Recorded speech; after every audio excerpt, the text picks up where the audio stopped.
Electoral bond यानी कि चुनावी चंदे पर सुप्रीम कोर्ट ने बड़ा फैसला सुनाया। सुप्रीम कोर्ट ने इलेक्टोरल बॉन्ड को अवैध करार देते हुए कहा कि इससे सूचना के अधिकार का उल्लंघन होता है। साथ ही अदालत ने यह भी कहा कि स्टेट बैंक ऑफ इंडिया को 2019 के बाद से लेकर अब तक के बॉन्ड की जानकारी चुनाव आयोग को देनी होगी और एसबीआई को बताना होगा कि किसने इन बॉन्ड्स को खरीदा। इसके बाद चुनाव आयोग इस जानकारी को सार्वजनिक करेगा। सुप्रीम कोर्ट के इस आदेश के बाद कांग्रेस पार्टी ने भारतीय जनता पार्टी पर जमकर निशाना साधा। कांग्रेस नेता राहुल गांधी ने कहा कि नरेंद्र मोदी की भ्रष्ट नीतियों का एक और सबूत आपके सामने है। भाजपा ने इलेक्टोरल बॉन्ड को रिश्वत और कमीशन लेने का माध्यम बना लिया था। आज इस बात पर मुहर लग गई है। राहुल गांधी ने बाकायदा ये बातें ट्वीट करके कही। इस मामले पर सुप्रीम कोर्ट की संविधान पीठ में पिछले साल 31 अक्टूबर से सुनवाई चल रही थी। इस दौरान कोर्ट ने 3 दिन लगातार इस मामले पर सुनवाई की थी और मामले की सुनवाई सीजेआई डीवाई चंद्रचूड़ की अध्यक्षता वाली 5 जजों की बेंच ने की थी। इस संविधान पीठ में सीजेआई के साथ justice Sanjiv Khanna, justice B R Gavai, justice J B Pardiwala और जस्टिस मनोज मिश्रा थे। कोर्ट ने 31 अक्टूबर से 2 नवंबर तक सभी पक्षों को गंभीरता से सुनने के बाद फैसला सुरक्षित रख लिया था और सुप्रीम कोर्ट ने इस पर जो फैसला सुनाया है वो कहीं ना कहीं बीजेपी की मुश्किलें बढ़ाने वाला है। देखिए, सुप्रीम कोर्ट के इस फैसले को चुनावी साल में बीजेपी के लिए बड़ा झटका माना जा रहा है। इसकी बड़ी वजह क्या है वो आपको बताते हैं।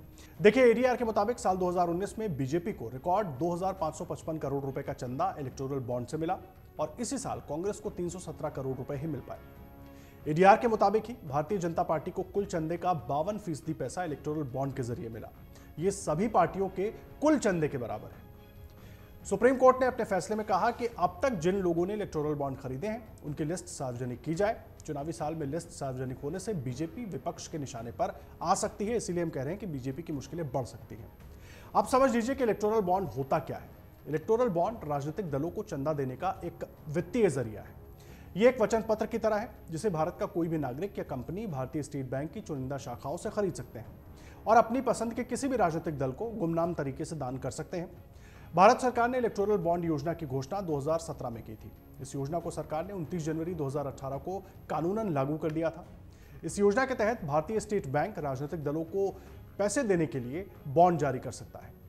इन्हें ऐसा कोई भी दाता खरीद सकता है जिसके पास एक ऐसा बैंक खाता है जिसकी केवाईसी की जानकारियां उपलब्ध है। इलेक्टोरल बॉन्ड में भुगतानकर्ता का नाम नहीं होता है, लेकिन अब यही बॉन्ड एक तरीके से कहें सरकार के लिए परेशानी का सबब बन गया है, क्योंकि अब सरकार को भी जवाब देना होगा कि जिन कंपनियों ने चंदा दिया और सबसे ज्यादा चंदा जिस पार्टी को मिला उन्होंने क्या उसके फेवर में कुछ किया है, क्योंकि यही कहकर लगातार विपक्षी पार्टियां बीजेपी पर अब निशाना साधना शुरू कर चुके हैं। अगर आप ये वीडियो YouTube पर देख रहे हैं तो हमारे चैनल को सब्सक्राइब करें और बेल आइकन को दबाना ना भूलें। अगर आप Facebook पर ये वीडियो देख रहे हैं तो हमारे पेज को लाइक करें।